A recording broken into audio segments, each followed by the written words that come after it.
Lästern ist so toxisch und so oberflächlich, ich möchte nichts damit zu tun haben. 12 Sekunden später. Oh mein Gott, hast du mitbekommen? Jason und Jessica sind nicht mehr zusammen. Oha, sag bloß. Ey, ich wusste, dass das mit denen nicht hält. Come on, girl, spill the tea. Vielleicht handhabt ihr das auch so oder ihr steht direkt dazu, dass ihr lästert. Gossip, Klatsch und Tratsch, Gerüchteküche, übles Ablästern. All das hat nicht gerade den besten Ruf. Möglicherweise versuchen wir genau deswegen, wie die Queen bei Bridgerton beim neuesten Klatschblatt, es so aussehen zu lassen, als ob wir es streng verurteilen würden. Aber... Was soll das bitte? Was ist das?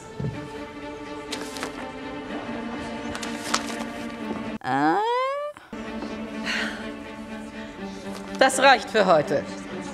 Irgendwie mag sie es und extrem viele andere Menschen auch. Es hat anscheinend einen großen Reiz. Wo genau Klatsch und Tratsch diesen Reiz hat und warum das Ganze noch sehr viel tiefer geht, als wir vielleicht denken und wie das auch von Frauen besonders als Waffe genutzt wird, das schauen wir uns heute an. Vielleicht kennt ihr ja diesen Satz. Wir lästern nicht, wir stellen fest. Schwierig. Es scheint immer wieder so, als ob viele Menschen nicht so richtig dazu stehen wollen würden, dass sie lästern. Vor allem, wenn wir dieses typische Klischee damit verbinden, wie das hier zum Beispiel bei Mean Girls gezeigt wird. Oh my God, she's so annoying. I know, just get rid of her. Okay, what is it? Regina says everyone hates you because you're such a slut. She said that? You didn't hear it from me. Ich würde behaupten, das ist jetzt nicht gerade so die feine Art. Und trotzdem, wir alle lästern. Ich läster, du lästerst, er, sie, es lästert, sie lästern, wir lästern.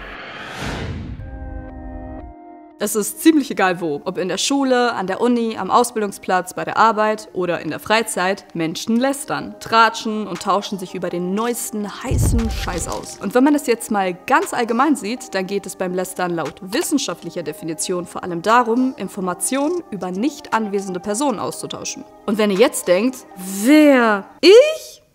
Ich lästere nicht. Seid ihr da wirklich sicher? Schon 1997 hat der Psychologe Robin Dunbar herausgefunden, dass sich mehr als ein Drittel der Zeit, die wir miteinander reden, um Themen handeln von Personen, die gar nicht anwesend sind. Und da zählt auch sowas rein wie, hast du schon den neuen Song von Nina Chuba gehört? Finde ihre Stimme echt krass. Aber war Nina Chuba im Raum?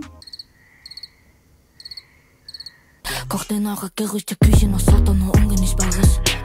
Serviert euch den Fasten, weil eure Gesundheit euch so egal ist. Ich mach da nicht mit, das ist Gift. Lästern wird in der Regel als etwas Schlechtes definiert. Im Duden steht zum Beispiel, dass man sich über jemanden, über etwas mit kritischen oder ein wenig boshaften Kommentaren äußert. Auch im Englischen sind mit Gossip Gespräche oder Berichte über das Privatleben anderer Personen gemeint, die unfreundlich, missbilligend oder nicht wahr sein könnten. Über den Unterschied zwischen einfach nur Informationen austauschen und dem Tratschen, wie wir es kennen, haben Rachel und Monica in Friends übrigens schon ausgiebig diskutiert. Du solltest dir für dieses Jahr vornehmen, nicht mehr zu tratschen. Aber ich tratsche doch gar nicht, Monika. Ich gebe ja gern zu, dass ich manchmal etwas in Erfahrung bringe oder irgendetwas höre und diese Information dann weitergebe. Ja gut, okay. Das ist doch nur so eine Art Informationsservice. Deswegen bin ich keine Tratsche. Oder würdet ihr einen Nachrichtensprecher auch als Tratsche bezeichnen? Also, wenn der Nachrichtensprecher über die misslungene Brustoperation seiner Kollegin sprechen würde, dann schon. Dabei sollte man aber auch noch von einer üblen Nachrede unterscheiden. Teenie-Filme haben uns immerhin gelehrt, dass sich Infos zum Privatleben einer Person wie ein Lauffeuer verbreiten können und im Film Do Revenge sogar literally ein Feuer auslösen. Was ich gehört habe, hat eine der Nebenfreundinnen herausgefunden, dass er nicht nur sie geheim hält, er vögelt ein Mädchen in jeder Clique. Das Trichtergetue war nur eine Show. Männer! Reiß die ab, Lady! Hey, ihr habt die Weg! PsychologInnen halten Lästern für lebensnotwendig, weil es wie eine Art soziales Warnsystem funktioniert. Also man wird schon vorher vor jemandem gewarnt, bevor man selbst seine eigenen, potenziell blöden Erfahrungen mit der Person machen musste. Wenig überraschend ist auch, dass in Dörfern mehr gelästert wird als in Städten, alleine schon deswegen, weil sich in Dörfern die meisten einfach schon über Jahre kennen und in Städten alles so ein bisschen anonymer ist. Mehr überraschend hingegen ist, dass das Ganze super tief geht. Also so richtig tief. Leute, wir machen jetzt einen richtig krassen Deep Dive. Alles klar, Kinder! Dafür ist es super interessant, sich mal anzuschauen, was hinter dem Wort Gossip überhaupt steckt. Das kommt nämlich aus dem Altenglischen und hieß früher Godsip. God für Gott und Sib für Sibling, was Geschwister bedeutet und in dem Fall generell Verwandte meint. So wurden die Godparents, also die Taufpaten des Kindes, bezeichnet. Später, im 13. Jahrhundert, meinte man damit generell Bekannte, Nachbarn oder FreundInnen. Und ganz besonders waren damit weibliche Freundinnen und Familienmitglieder gemeint, die zur Geburt eingeladen wurden, um dabei zu unterstützen. Diese Gruppe von Frauen waren dann die Gossips. Also, wenn man ein Kind bekommen hat, hat man immer die Gossips und die Hebamme gerufen. Laut Professorin Mary Fizzle kommt die moderne negative Bedeutung des Wortes Gossip daher, dass Männer damals dachten, dass Frauen in der Zeit Gerüchte über sie verbreiten würden.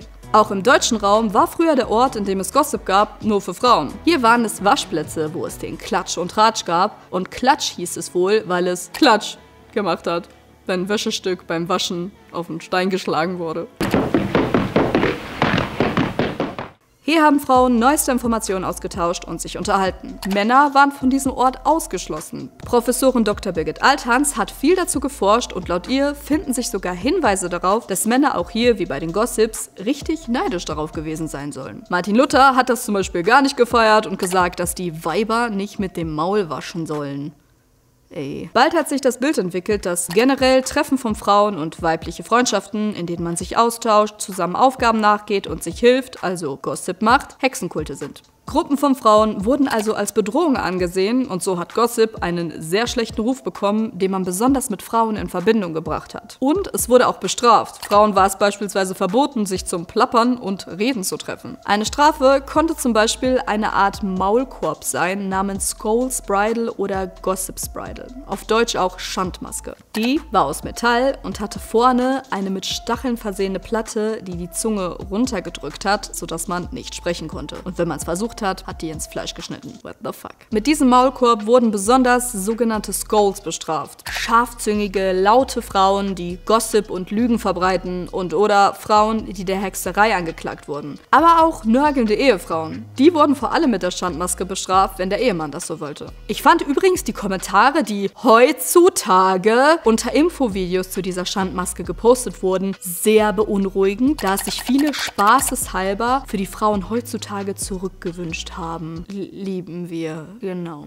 Und ja, die Menschheitsgeschichte ist ja generell bekannt für sehr unmenschliche Strafen, was irgendwie eine Ironie in sich ist. Und das alles ist auch schon eine Weile her, wobei ich hier kurz anmerken muss, dass das Verbrechen, eine Scold zu sein, im britischen Strafrecht erst 1967 abgeschafft wurde. Aber durch diese Geschichte kam es laut Professorin Silvia Frederici dazu, dass Gossip nicht mehr das Wort für Freundschaft und Zuneigung war, sondern ein Wort von Verunglimpfung und Spott. Das, was Frauen damals eng zusammengebracht hat. Besonders Freundschaften von Frauen waren eins der Ziele der Hexenverfolgung laut Frederici. Hier wurden Frauen zum Beispiel unter Folter gezwungen, Freundinnen, Schwestern und Mütter zu beschuldigen. Wie es in dieser Überschrift des Artikels hier heißt, wurde die Verteuflung von Gossip also dafür genutzt, Solidarität unter Frauen zu brechen. Mit seinen verschiedenen Bedeutungen wurde Gossip in England schon im 17. Jahrhundert klar mit Frauen in Verbindung gebracht. Männer haben sich zwar im 17. und 18. Jahrhundert Orte nach weiblichem Vorbild geschaffen, wo sie klatschen konnten, Kaffeehäuser, die zum Beispiel wie ein Waschplatz gestaltet waren, aber sie haben von Anfang an versucht, das möglichst seriös zu gestalten, weil sie sich vom Klatsch der Frauen abgrenzen wollten. Der war für sie nämlich nutzloses Geschwätz, bei ihnen hingegen soll es sich dabei um Arbeit gehandelt haben. Wie negativ behaftet Gossip ist, zeigt zum Beispiel sehr gut diese Szene in der Serie Bridgerton, als Eloise versucht, Lady Whistledown, die Autorin des Klatschblattes dort, ausfindig zu machen. Beschaffen Sie sich Ihren albernen Klatsch doch andernorts. Klatsch interessiert mich keineswegs. Ach nein?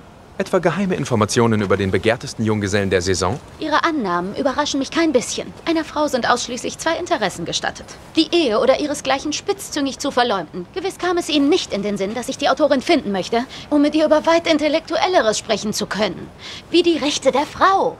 Gossip und Klatsch gehen also viel tiefer, als man im ersten Moment vielleicht denkt. Und dennoch hat es bis heute seinen schlechten Ruf behalten. Das erste Bild, das ich oft noch im Kopf habe, wenn ich die Worte Gossip oder Lästern höre, ist eine Gruppe von Frauen, die Gerüchte weitererzählt und gemein und oberflächlich über andere Frauen spricht. Ich denke da vor allem auch an gefakte Nettigkeit, wie zum Beispiel in dieser Iconic-Szene von Mean Girls. Oh my God, I love your skirt. Where did you get it? It was my mom's in the 80s. Vintage. So adorable. Thanks. That is the ugliest effing skirt I've ever seen. Ey, ohne Witz, ich hatte früher in der Schule auch immer so Angst, wenn andere Mädchen nett zu mir waren und mir Komplimente gemacht haben, dass es danach genauso abgelaufen ist wie in dieser Filmszene. Es ist halt dieses klischeehafte Bild, dass sich Frauen nichts gönnen und übereinander herziehen. Hier ist auch oft die Rede von Konkurrenz unter Frauen. Begründet wird das mit alten Rollenbildern, dass Frauen in vielen Bereichen des Lebens der Zugang verwehrt wurde und wird, wie etwa die Schule, Beruf oder Machtpositionen. Und dass dadurch häufig das Gefühl entsteht, dass es nur eine geben kann. Unter diesem Titel hat Comedienne Caroline Kebekus auch ein Buch verfasst und dieses Gefühl folgendermaßen beschrieben. Ich glaube, dass die Konkurrenz unter Frauen entsteht, weil wir das Gefühl haben, es gibt nicht genug Platz für alle. Wenn es eine Frau gibt, egal in welcher gesellschaftlichen Konstellation, dann reicht die. Dann hat man immer das Gefühl, da ist schon eine, da brauchen wir keine mehr. Die Wissenschaft sagt, dass Frauen in diesem Konkurrenzkampf häufig indirekte Aggression anwenden, wie etwa falsche Gerüchte verbreiten, lästern, andere von einer sozialen Gruppe ausschließen, Unterstellungen ohne direkte Anschuldigungen und Kritik an Charakter und Aussehen. Und gerade das Aussehen spielt hier eine wichtige Rolle, weil Frauen es häufig noch gewohnt sind, stark für ihr Aussehen bewertet zu werden und weibliche Schönheit eine der wenigen Möglichkeiten war, sich mächtig zu fühlen, geht es laut Psychologin Dr. Sandra Konrad bei Konkurrenz unter Frauen viel um Äußerlichkeiten. Man vergleicht sich, wird neidisch und unsicher. In der Evolutionspsychologie wird es auch mit dem Kampf, einen Partner zu finden, begründet. Weibliche Missgunst wird aber auch in der Karriere beobachtet. Laut Umfragen wie die der German Consulting Group fühlen sich Frauen vor allem von ihren Kolleginnen auf ihrem Karriereweg behindert. Die Autorin Monika Keuten schreibt dazu, das Spiel ist subtil. Herausragen und anders oder besser sein der einen wird von den anderen sanktioniert. Bei Männern ist das anders. Hier haben Studien gezeigt, dass nachdem sie die Hierarchien untereinander ausgefochten haben, sich eher unterstützen und wohlwollender zueinander sind, während sich Frauen weniger häufig miteinander verbünden oder einander fördern. Spannend ist aber, dass Männer anscheinend genauso an Klatsch interessiert sind wie Frauen. Der Unterschied liegt allerdings darin, wie Männer und Frauen lästern. Männer sprechen tendenziell eher über die Leistungen anderer, während Frauen eben aufs Aussehen gehen und soziale Informationen austauschen. Dennoch schön zu sehen, dass mehrere Studien wenigstens das Klischee, dass Frauen mehr lästern würden als Männer, widerlegen. Ich meine, bei Gossip Girl, Achtung, großer Spoiler-Alarm, ist es am Ende Dan Humphrey, der den ganzen Klatsch und Tratsch verbreitet hat, weil er dadurch irgendwie auf seine Art und Weise ein Teil der High Society sein wollte, obwohl er sie eigentlich nicht mag. War so elitär, du konntest dich nicht mal reinkaufen. Sie war ein Geburtsrecht, welches ich nicht hatte. So kam mir eine Idee. Wenn ich schon nicht in diese Welt hineingeboren wurde, konnte ich mich vielleicht in sie hineinschreiben. Und vielleicht ist das auch der Reiz an Star-Gossip. Irgendwie ein Teil vom Drama und Glamour werden. Ein aktuelleres Beispiel dafür wäre das Selena Gomez, Hailey Bieber, Kylie Jenner Drama. Das hat Alicia Joe übrigens sehr gut zusammengefasst. Hier war es so, dass von Fans sehr viel spekuliert und analysiert wurde, dass Kylie Jenner und Hailey Bieber Selena Gomez mobben und Mean Girl Energy abgeben. Also lästern, Selena runtermachen und gemein sind. Mit dem Hintergrund, dass Justin Bieber der Ex von Selena Gomez ist und mit Hailey Bieber verheiratet. Viele dieser Theorien lassen sich aber nicht wirklich beweisen. Und schon vor dem aktuellen Drama ist letztes Jahr dieses Foto von den beiden rumgegangen und bereits da waren die Fans schockiert. Schockiert! Ich meine, dass man sich mit der Ex-Freundin seines Mannes und damit mit der potenziellen Konkurrentin gut versteht. Gott bewahre.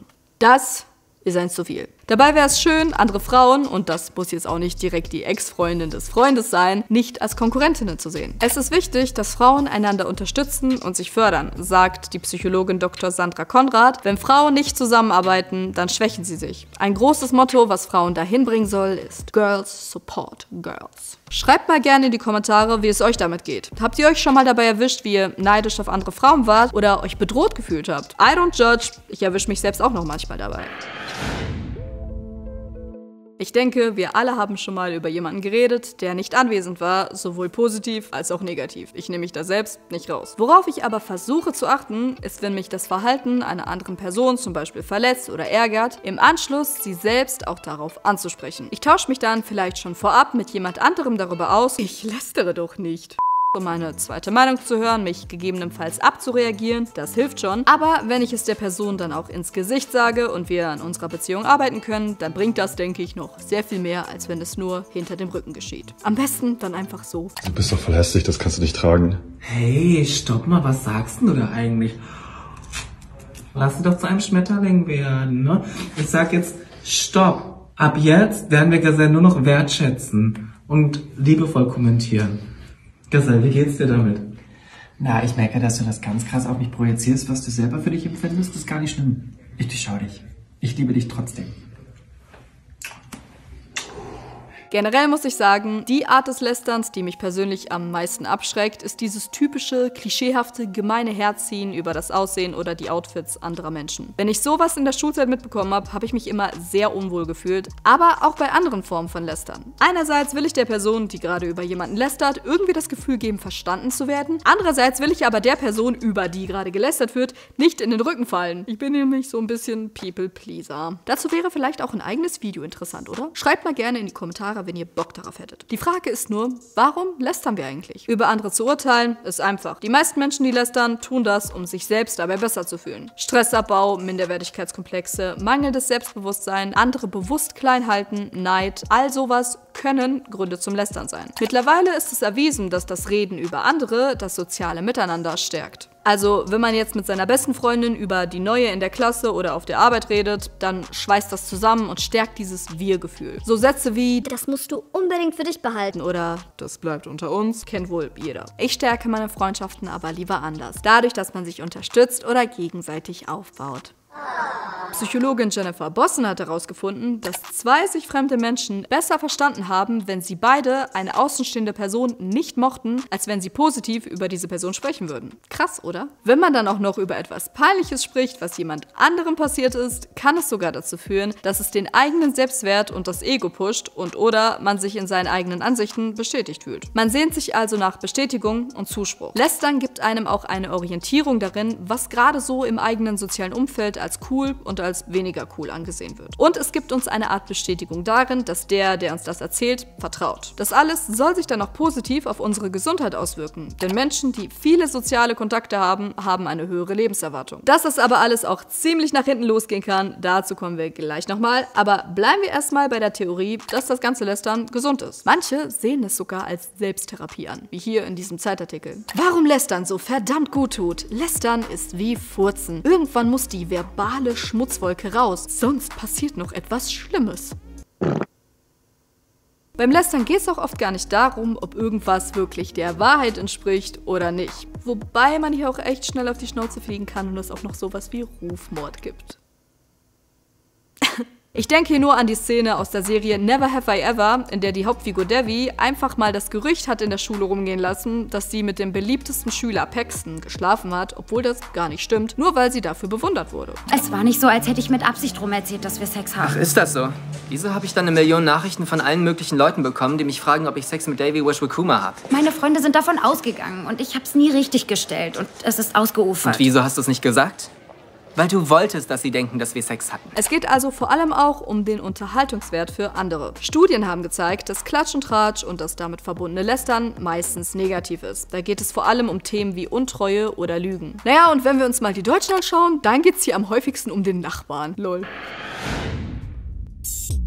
Oft kommt das schlechte Gewissen auf, weil man ja eigentlich weiß, dass es nicht so cool ist, über jemanden zu reden, der nicht mal die Möglichkeit hat, zu Wort zu kommen. Und wenn man das immer und immer wieder macht, dann kann man selbst auch bei anderen an Vertrauenswürdigkeit verlieren. Und macht sich halt auch selbst sehr unbeliebt, weil man immer über andere herzieht. Und Lästern kann bei Betroffenen das Gefühl von jetzt erst recht auslösen. Aber im schlimmsten Fall kann es zu Mobbing kommen. Meistens gegen die Person, über die gelästert wird, aber auch gegen die, die lästern. Und die lästern, sind häufig eher negativ eingestellt und sehen oft nur das Schlechte und haben nicht selten auch narzisstische Züge. Was genau das bedeutet, könnt ihr in diesem Video hier abchecken. Eine Sache, die man auch machen kann, wenn andere lästern, ist die sowas zu fragen wie: Warum erzählst du mir das? Weil da gibt's nicht so einfach eine gute Antwort drauf und der oder diejenige merkt schnell, dass das, was er oder sie da tut, gar nicht so cool ist. Dadurch kann man jemanden vielleicht auch schnell zum Reflektieren bringen. Und vor allem zeigt man durch die Frage auch direkt, dass man keine Lust hat, mit in dieses Gespräch reingezogen zu werden. Oder man fragt einfach, warum die Person es nicht direkt mit demjenigen bespricht, über den sie redet. Ich liebe solche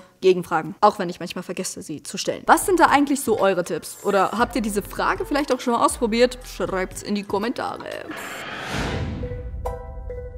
Lästern ist so ziemlich menschlich und hat seine guten, aber eben auch seine schlechten Seiten. Es kommt immer auf das Ausmaß an, ob es Mobbing ist oder ob das Gesagte der nicht anwesenden Person gar nicht wehtun würde, wenn sie es mitbekommen würde. Lästern kann auch produktiv sein. Studien haben herausgefunden, dass Menschen, die befürchten, über sie könnte gelästert werden, sich eher sozial verhalten und teamfähiger werden. Das Gefährliche daran ist aber auch für den, der lästert, dass man sich das zu sehr aneignet und am Ende einfach grundsätzlich sehr negative Gedanken hat. Sowas wie, boah, die hat doch nur eine gute Note bekommen, weil unsere Lehrerin sie mag, oder ich werde immer vernachlässigt. Das führt halt dazu, dass man sich immer selbst als Opfer sieht und über sich selbst auch lästert. Ich bin nicht gut genug oder ich kann nichts. Aber denkt mal darüber nach. Menschen, die über euch lästern, haben es anscheinend irgendwie nötig, von sich selbst abzulenken, beziehungsweise scheint ihr und euer Leben interessanter zu sein als ihres. Und ja, jetzt wird's ein bisschen cheesy, aber man sagt ja nicht ohne Grund, man wird nicht dadurch besser, dass man andere schlecht macht.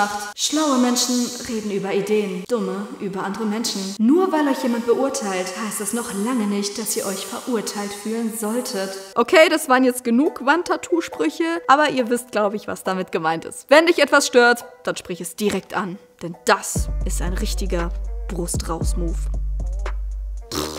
Hier kommt ihr zum Video, in dem ich über Leistungsdruck in der Schule spreche, und hier geht es um Slut-Shaming. Danke, dass ihr eingeschaltet habt, Leute. Abonnieren und Glocke anmachen nicht vergessen. Wir sehen uns wieder nächstes Mal. Guten Abend und gute Nacht.